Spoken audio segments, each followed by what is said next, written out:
Hello বন্ধুরা, welcome back to my channel. আজ আমি আপনাদের করে দেখাবো থোড় ডাল। থোড় ডাল বানানোর জন্য এখানে বেশ খানিকটা থোড় আমি এই রকম গুঁড়ো গুঁড়ো করে কেটে নিয়েছি। প্রথমে এই থোড়গুলোকে আমি একটু নুন হলুদের সঙ্গে ভিজিয়ে দেব। একটা হাঁড়িতে জল নিয়ে নিয়েছি, এর মধ্যে দিয়ে দেবো হাফ চামচের মতো নুন আর দেবো হাফ চামচ হলুদ। এবার থোড়গুলোকে তুলে দেব।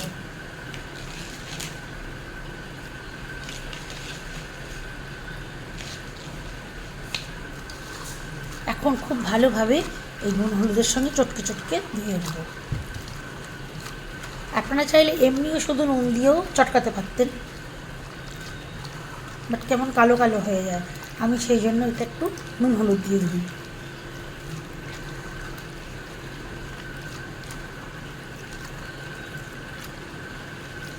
যতটা ভাঙা সম্ভব ভাঙবেন, কিছু কিছু গোটা দেখতে ভালো লাগে, একদম ভেঙে দিলে আবার খারাপও লাগে।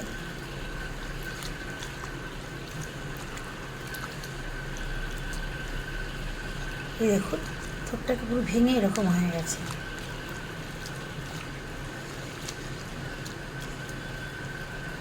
এখন আমি এটা থেকে জল ঝেড়ে তুলে নিয়ে আসছি। থোড়টা জল ঝাড়াতে দিয়েছি বন্ধুরা। আর এখন আমি নিয়ে নিচ্ছি একটা বাটি, আর এর মধ্যে নিয়ে নেবো কিছু মসুর ডাল। 150 গ্রাম মতো মসুর ডাল আছে। এটাকে এবার ধুয়ে ক্লিন করে নিয়ে চলে আসবো। এখন জল ঝাড়িয়ে নিয়ে চলে এসেছি থোড়টা। তবে থোড়টা অনেকটা পরিমাণ ছিল বন্ধুরা, আমি অর্ধেকটা নিয়েছি, অর্ধেকটা রেখে দিয়েছি, অন্য দিন করবো। আর এই যে এখানে ডালটাও ধোয়া হয়ে গেছে। এখন এইগুলো সাইডে সরিয়ে রাখবো আর একটা কুকার নিয়ে নেব। কুকারের মধ্যে দিয়ে দেবো ডালটা, থোড়টা। এখন দিয়ে দেবো জল। এই বাটির 1.5 বাটি পরিমাণ জল দিয়েছি। এখন এর মধ্যে দেবো হাফ চামচ হলুদের গুঁড়ো। এখানে আমি আর কিছুই ইউজ করব না। কুকারের ঢাকনায় 3টে সিটি দিয়ে নেব। 3টে সিটি হয়ে গেছে, ঠান্ডাও হয়ে গেছে। এরপর কুকারটা খুলব। এই দেখুন, ডাল আর থোড় খুব ভালো মতো সেদ্ধ হয়ে গেছে।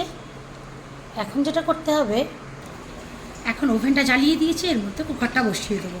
ফ্লেমটা তখন লোতে ছিল, আমি হাইয়ে করে দেবো। আর ডালটা অনেকটাই দেখুন ঘন আছে।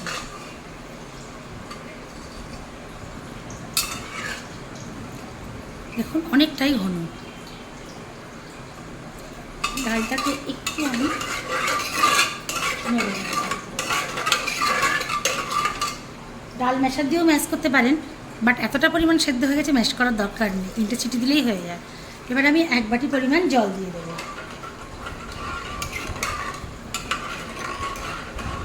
একটু ভালোভাবে নাড়িয়ে দেবো। আর এই সময় আমি নুন একটু ইউজ করি না, শুধুমাত্র থোড়টা নুনটা দিয়ে করেছিলাম,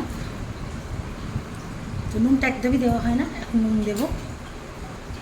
এখন আমি হাফ চামচ পরিমাণ নুন দিয়ে দেবো। নুনটা দিয়ে নুনটাকেও একটু নেড়ে খেতে দেবো।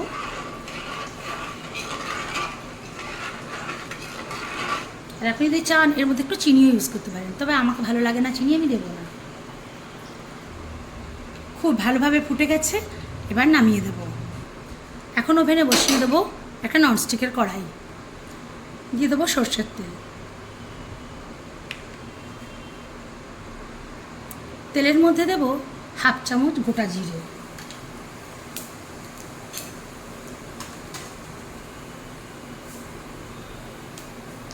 এখন 2টো শুকনো লঙ্কাকে একটু ফাটিয়ে দেবো যাতে করে না ফাটে।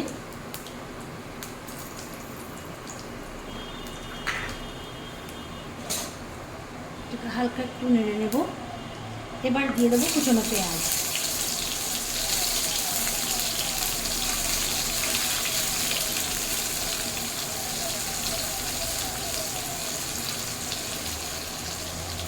দিয়ে দেবো কুচনো রসুন।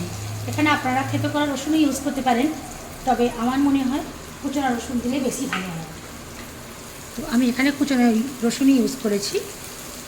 এবার এগুলো ভালো মতো ভেজে নেব।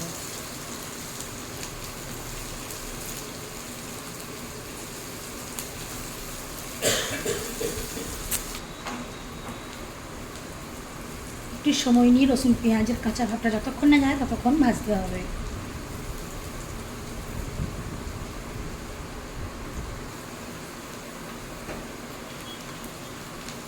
ঠিক এইভাবে যখন ভাজা হয়ে যাবে, অলমোস্ট হয়ে আসবে, তখন আমি একদম অর্ধেক গুঁড়ো গুঁড়ো করে কাটা একটা টমেটো এর মধ্যে দিয়ে দেবো।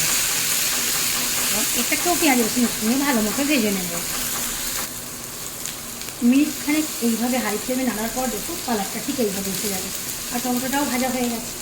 খুব বেশি গেলে দেওয়ার দরকার নেই। আর এই সময় দিয়ে দেবো আমি ডালটা।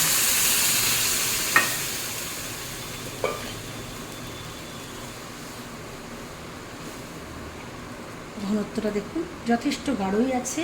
আপনারা যে যেমন রাখবেন সেইভাবে চাইবেন সেরকম পাতলা বা ঘন করে নেবেন। নামানোর আগে দিয়ে দেবো ধনে জিরে গুঁড়ো। তাহলে বন্ধুরা দেখতেই পেলেন আমি কিভাবে বানালাম এই থোড় দিয়ে ডাল।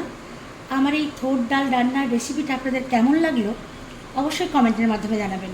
ভালো লাগলে লাইক করবেন, আর আমার চ্যানেলটাকে সাবস্ক্রাইব করে আমার পাশে থাকবেন। অবশ্যই বেল আইকনটাও প্রেস করে দেবেন।